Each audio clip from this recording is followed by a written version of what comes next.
अहमदनगर जिल्ह्याच्या इतिहासात असा गैरव्यवहार कधी झाला नव्हता। आज हा सगळा भाग आहे, एक मिनिट थांबा, हा जो आहे हा सगळा प्रभाग हा या शहरातील अतिशय सुसंस्कृत प्रभाग आहे। परंतु काही मंडळींनी उमेदवारांनीच याच्यामध्ये उमेदवाराचा हात असू शकतो, त्यांनी प्रशासनाला हाताशी धरून याच्यामध्ये डुप्लिकेट वोटिंग याचा पंचनामा केला। आम्हाला इलेक्शन घ्यायची इच्छाच नाही राहिली अशा बोगस कामामुळे 400 ते 500 कार्ड बोगस कार्ड सापडले।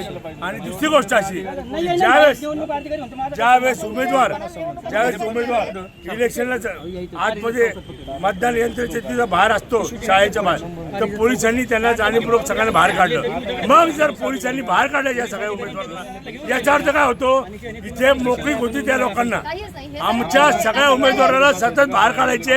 परंतु याचा म्हणजे आम्हाला डाऊट येतो असे तो की याच्यामध्ये प्रशासनाचं संगनमत होते की काय। तुम्ही आम्ही सगळे लोकशाहीची हत्या झाली, ही खऱ्या अर्थानं लोकशाहीच्या हत्येचा अनुभव आम्हाला आला। जर काम करणाऱ्या सगळ्या कार्यकर्त्यांसाठी जर इलेक्शन राहिले नसेल आणि असा दबदबाशाही करून गैरमार्गाने जर इलेक्शन होत असेल तर इथल्या भारत देशातील घटना आणि लोकशाही संपली।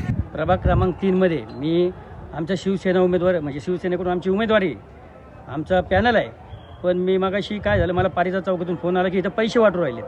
तर मी तिथं गेलो असता बघितलं तर मी 3 वेळेस तोफखाना पोलीस स्टेशनला फोन केला, 1 घंटा मी तिथे थांबलो पण कोणीही आलं नाही। त्यानंतर मी बघितलं की हे कार्ड एक जण खिशातून काढून प्रत्येकाला वाटत होता, तर मी त्याच्या खिशावर हात घातला आणि एवढे भेटेल तेवढे कार्ड काढले, पण तो पकडायच्या आधी तो पळून गेला। मी मस्त त्याची गचंडी धरली, ते सुटकलं त्याच्यातून। तर हे कार्ड मला एवढे भेटले आणि एवढं होऊन बी आम्ही ज्यावेळेस आतमध्ये निवडणूक अधिकाऱ्याकडे राहिलो तिथं तर ते नव्हते, ते म्हणले हे आमचं काम नाही, हे पोलिसांचं आहे। तर आम्ही 2 जणांचं कार्ड तिथंच लगेच अजून पकडलं। तर त्याच्यामध्ये काय झालं, ते त्यांचं कार्ड घेतलं आणि त्यांना विचारलं की बाबा तुम्ही कुठं राहता, त्यांना पत्तासुद्धा माहिती नाही त्या कार्डवरचा कुठं राहायचा। त्यांना पोलिसांनी आता नेलं आहे। जर ही पोलिसांनी कारवाई नाही केली आणि निवडणूक अधिकाऱ्याला माझं म्हणणं आहे आणि नगरकार्याला माझं म्हणणं आहे की तुम्ही लोकशाहीच्या विरोधात हे जे लोक कामं करतात ह्यांच्या विरोधात झटून तुम्ही इथं जे इमानदार लोक आहेत त्यांना निवडून द्या, नाही तर आपल्या नगरचं वाटवच होणार, हे वाटवच चालू आहे। दादागिरी क्षेत्र हे संपणार नाही आणि यांचे हे जोपर्यंत क्लिअर होत नाही तोपर्यंत तुम्हाला सगळ्यांना माझी हातवरून विनंती आहे नगरकार्याला की काही करा पण ही दादागिरी थांबवा। हे बघा हे सगळे एवढे कार्ड आहेत आणि त्याच्या खिशात अजून एवढे कार्ड होते, हे सकाळपासून चाललेलं होतं। निवडणूक अधिकाऱ्याला आमचं एक विनंती राहील की सकाळपासून ह्या अशा कार्डवर जेवढे मतदान झालेले ते सगळे कॅन्सल करून रि-इलेक्शन घ्यावा। नाही घेतलं तर आम्ही समजू हे सगळं प्रशासन मॅनेज आहे आणि आम्ही ह्यानंतर परत इलेक्शन म्हणून खेळणार नाही। लोकांना दादागिरी करणारे लोक पाहिजे असतील तर हे लोकांनी मान्य करावं की कोण पाहिजे। जय हिंद, जय महाराष्ट्र। अहिल्यानगर शहरातील हा प्रभाग क्रमांक 3चं हे मतदान केंद्र आहे, आनंद शाळा, गुलमोहर रोड।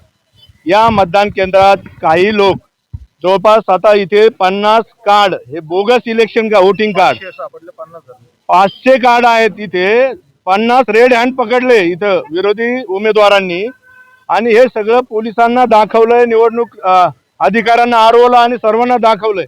मात्र संबंधित 2 लोक फक्त तिथून बाहेर घेऊन गेलेत, कुठली कारवाई नाही, याचा रेकॉर्ड नाही, कुठला पंचनामा नाही। इतकं बोगस 400 500 मतदान जर बोगस होणार असेल, आमच्या उमेदवारांनी शिवसेनेच्या उमेदवारांनी ते रेड हँड पकडले आणि आता सगळं व्हिडिओ शूटिंग आहे।